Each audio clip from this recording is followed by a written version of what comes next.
Doon sa Bulacan may sikat na pamantasan. Sa gabi kasi ang pasukan hanggang sa madaling araw. Mataas po ang enrollment. Walang uma-absent. Doon nyo makikita, usapang lasing ang lahat ng lecture. Mga kapuso, ang kaisa-isang Unipeer City. Sa Malolos, Bulacan, may kakaibang universidad na pinag-uusapan. Ayon sa teacher's enemy number 1 na si Rene, kakaiba raw kasi ang mga kursong itinuturo rito. Actually, kainan lang po talaga dapat yun eh. Ngayon po, nung dumami na po yung mga customer nila, naglabas na rin po sila ng mga hard. Nagsiserve na po sila ng alak. Kaya naman pala, Beer Management at Alcohol 101 ang klase.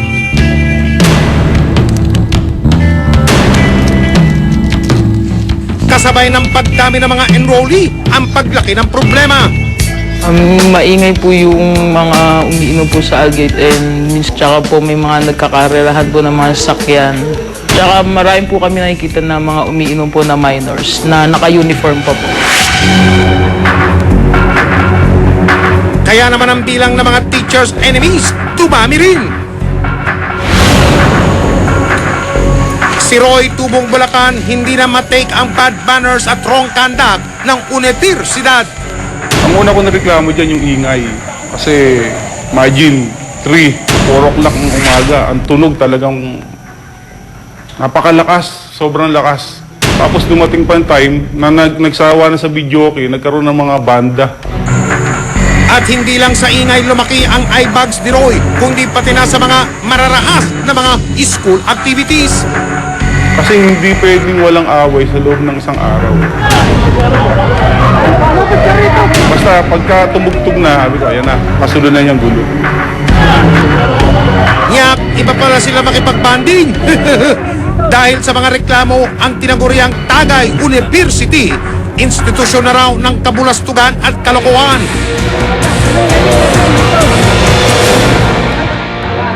Kaya naman nagpasya kaming mag-enroll. Pagpatak ng alas 12, opening ceremony na kaya ang mga estudyante, isa-isa nang nagpapasukan.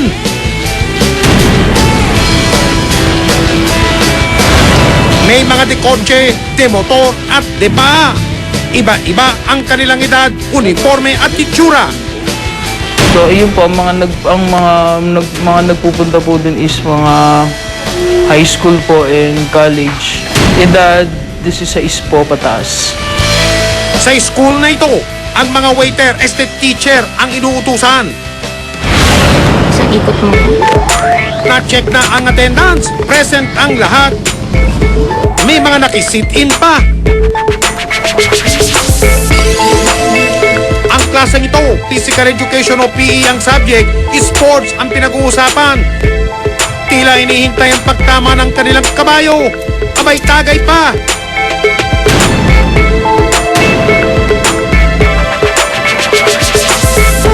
Dahil sa dami ng estudyante, ang ilan ginawa ng CR ang daan.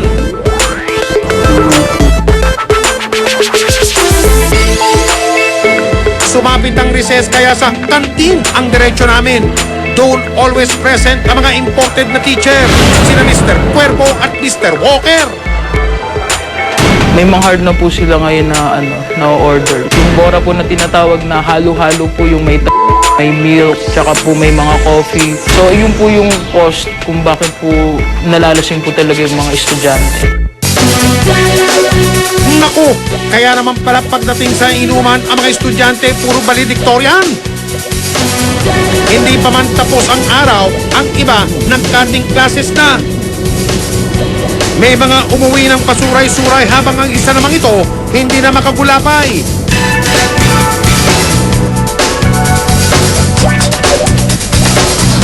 Habang lumalalim ang gabi, nagiging masigla at mas maingay ang evening class.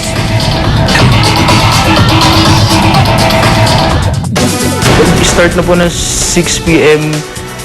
May sound system na po sila and minsan po may acoustic band. Hindi na po nila alam kung nakaka-istorbo na sila. Dahil valedictorian sila sa inuman, ang kanilang kalasingan ibang level na. Pakatuhan yan, pakatuhan yan.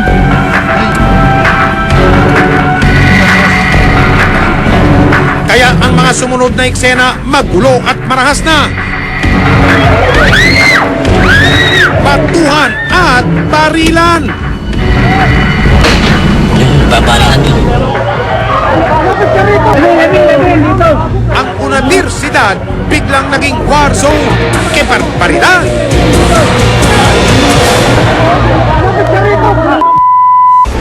Susunod, Tagay University, merong opening ceremony. Kasi Yun. may kaibigan po akong taga-NBI sa Manila. O, di tawagan mo. Siya po yung... Tawagan mo yung NBI mong taga Manila. Natin dapat.